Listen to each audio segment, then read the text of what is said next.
పంచదారల అక్రమ మైనింగ్ వ్యవహారంలో బీజేపీ నేత సీఎం రమేష్ పై మాజీ మంత్రి గుడివాడ అమర్నాథ్ తీవ్ర ఆరోపణలు గుప్పించారు.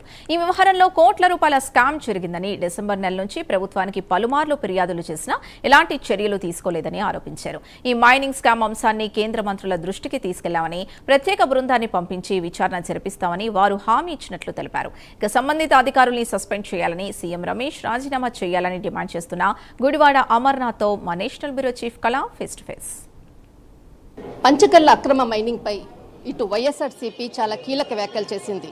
ఇందులో కేంద్ర ప్రభుత్వం జోక్యం చేసుకోవాలి అంటూ ఢిల్లీ వేదికగా ప్రెస్ మీట్ నిర్వహించి అనేక అంశాలను లేవనెత్తింది. ఇప్పుడు మనతో పాటు మాజీ మంత్రి గుడివాడ అమర్నాథ్ గారు ఉన్నారు. సార్, ఫస్ట్ ఆఫ్ ఆల్ ఢిల్లీలో మీరు ప్రెస్ మీట్ పెట్టడానికి కారణం ఏంటి? ఒకటి అంటే ఇందులోని ఇప్పుడు లోకల్గా ఉన్నటువంటి ప్రభుత్వంలో తెలుగుదేశం పార్టీ, భారతీయ జనతా పార్టీ, జనసేన మూడు ఉన్నాయి. ఈవెన్ దో సీఎం రమేష్ గారు బీజేపీని రిప్రజెంట్ చేసిన అనకాపల్లిలో we TDM as Telugu Desam party leader. మా అభిప్రాయం రాజకీయంగా అక్కడ స్థానికంగా ఉన్నటువంటి నాయకులు కానీ ప్రజల తాలూకు అభిప్రాయం కూడా. సో ఎప్పుడైతే ఆయన పార్లమెంట్ సభ్యుడిగా ఆయనకు అవకాశం వచ్చినప్పుడు ఆయన ఆ ప్రాంతానికి మంచి చేయకపోయినా కనీసం ఉన్నటువంటి ప్రకృతి సంపదని కాపాడాల్సినటువంటి బాధ్యత సహజంగా ఉండేటువంటి ప్రజాప్రతినిధుల మీద ఉంటుంది. Public are the custodians of the government properties. So అటువంటిది ఆయనే దగ్గరుండి సొంత పిఏ పేరు మీద మైనింగ్ చేసి అక్కడ పవిత్రమైనటువంటి ఆలయాల తాలూకా పవిత్రతను దెబ్బతీసి ఈరోజు తప్పించుకునేటువంటి కార్యక్రమం చేస్తే ఊరుకునేటువంటి ప్రసక్తి ఉండదు. ఈ అంశాన్ని మీరు అక్కడ ప్రభుత్వంతో ఏమైనా చర్చించారు? ఆల్రెడీ డిమాండ్ చేశాం. వాళ్ళు అక్కడికి ఏంటంటే కంటితుడుపు చర్యగా నో మైనింగ్ జోన్ చేస్తామని చెప్పి అనౌన్స్ చేశారు. రెండోది ఏంటంటే అక్కడ ఎంఆర్ఓని, విఆర్ఓని, ఏడీ మైన్స్ని సస్పెండ్ చేశారు. సో మేము డిసెంబర్లో చెప్పాం అసలు, అంటే అఫీషియల్గా వారికి మైనింగ్ అప్రూవల్స్ రాకముందు అప్పటికే అక్రమ మైనింగ్ జరుగుతూ ఉంది. కలెక్టర్ రిప్రజెంట్ చేసి ఇక్కడ చేయడం వల్ల ఈ ఆలయం తాలూకా పవిత్రత దెబ్బతింటుందని చెప్పినా సరే రెస్పాండ్ అవ్వాల.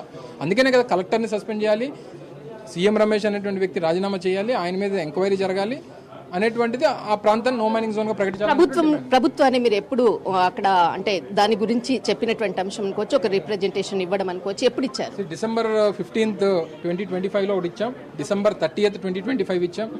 తర్వాత జనవరిలో కోర్టుని మేము ఆశ్రయించాం. ఇవన్నీ ప్రక్రియలో ఎప్పుడైతే ఇదంతా జరుగుతూ ఉందో వాళ్ళు మేఘాల మీద పర్మిషన్ తెచ్చుకునేటువంటి కార్యక్రమం చేసి మేకల్లా పర్మిషన్ తెచ్చుకొని మే నుంచి జూలైకి వచ్చేసరికి పవిత్రమైనటువంటి జలాలు వచ్చేటువంటి పంచదారుల నుంచి బురద నీరు రావడం మొదలైంది. అప్పటి నుంచి మళ్ళీ మేము ప్రొటెస్ట్ తీసుకోవడం జరిగింది. అప్పుడు వారు ఆపడం జరిగింది. ఆపిన తర్వాత ఇన్స్పెక్షన్ చేస్తే 2 లక్షల మెట్రిక్ టన్నులు అక్రమంగా తవ్వారనేటువంటిది గవర్నమెంట్ రికార్డ్స్లో ఉంది. 2 లక్షల మెట్రిక్ టన్నులు అంటే ఆంధ్రప్రదేశ్ మైనింగ్ రూల్స్ ప్రకారం దాదాపు ఆ ఓనర్ ఎవరైతే లీజ్ హోల్డర్ ఉన్నాడో వాడికి 250 కోట్ల రూపాయలు జరిమానా వేయాలి. ఇప్పుడు కొంచెం జరిమానా లేదు, యాక్షన్ లేదు. ఆ మైనింగ్ విలువ ఎంత ఉండొచ్చు బహుశా ఇప్పుడు ప్రస్తుతం? చెప్తున్నాను కదా, 250 crores as per mining rules. అది ఇంకా వాల్యూ తక్కువ కాబట్టి, అంటే అది టన్ను 1180 రూపాయలు 1200 రూపాయలు ఉంటుంది. As per Andhra Pradesh mining rules నువ్వు ఎంత అయితే అక్రమంగా తవ్వావో దానికి 10 రెట్లు ఫైన్ వేయాల్సినటువంటి బాధ్యత ప్రభుత్వం మీద ఉంది. సో అదంతా చేయకపోగా తిరిగి వెనకేసుకు వచ్చేటువంటి పరిస్థితి ఎక్కడ రాష్ట్ర ప్రభుత్వానికి ఉంటుంది అనేటువంటి దాంతోనే కేంద్ర ప్రభుత్వాన్ని ఆశ్రయించాం. కేంద్ర ప్రభుత్వంలో కూడా మంత్రులు ఏం చెప్పారంటే స్టేట్కి ఒక టీంని పంపిస్తాం, రిపోర్ట్స్ వచ్చిన తర్వాత దాని మీద యాక్షన్ తీసుకొని అవసరమైతే రాష్ట్ర కేంద్ర మంత్రులు మీరు ఎవరైనా మీ రిప్రజెంటేషన్ ఇవ్వడం? మేము యాక్చువల్గా ముగ్గురిని కలుద్దామని వచ్చాం. ఒకటి కిషన్ రెడ్డి గారు mines minister, 2 culture minister Gajendra Singh Shekhawat గారిని, అలాగే ఎన్వైరన్మెంటల్ మినిస్టరు భూపేంద్ర యాదవ్ గారిని కలుద్దామని గజేంద్ర సింగ్ షెకావత్ గారిని, మైన్స్ మినిస్టర్ కిషన్ రెడ్డి గారిని కలవడం జరిగింది. మా హానరబుల్ ఎంపీస్ ఈరోజు భూపేంద్ర యాదవ్ గారిని కూడా కలుస్తారు. వాళ్ళ ముందు పెట్టినటువంటి ఇవన్నీ పెట్టాం, దాన్ని నో మైనింగ్ జోన్గా ప్రకటించమని చెప్పి డిమాండ్ చేశాం. ఇప్పుడు అంటే ఏదైతే మీరు సీఎం రమేష్ పైన చేసినటువంటి వ్యాఖ్యలు అనుకోవచ్చు, దానిపై అంటే నిన్న ఏదైతే కిషన్ రెడ్డి గారితో మీరు మాట్లాడినప్పుడు ఈ అంశంపై ఏమన్నారు?